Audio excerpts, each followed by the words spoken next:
In today's video, I'm going to teach you how to remove vocals in Soundtrap.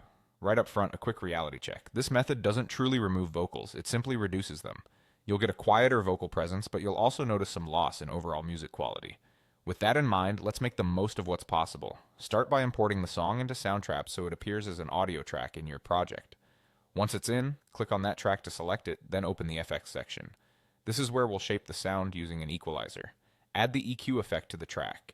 If you're new to EQ, think of it as a tool that lets you turn down or turn up specific ranges of sound, sort of like dimming certain colors in a picture while brightening others. Most vocals live predominantly in the mid-range, so that's where we'll focus. Gently lower the mids, aiming around 300 Hz up to about 3 kHz.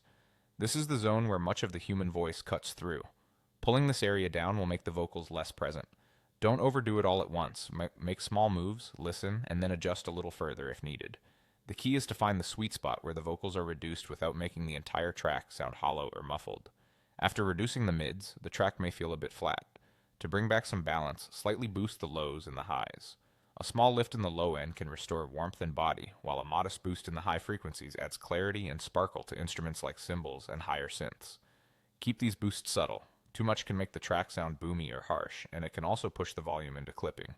As you make these adjustments, listen closely on decent speakers or headphones, and compare before and after by toggling the EQ on and off. The expected result is that the vocals will become noticeably quieter, but you will also sacrifice some musical detail. This technique is not clean, and the vocals will still be audible, especially during sections where the singer is isolated or when the arrangement is sparse.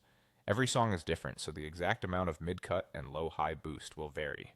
Be patient and aim for the best compromise for your particular track. When you've dialed it in, you'll have a version with vocals reduced enough for practice, quick demos, or background use, while understanding the trade-offs that come with EQ-based vocal reduction.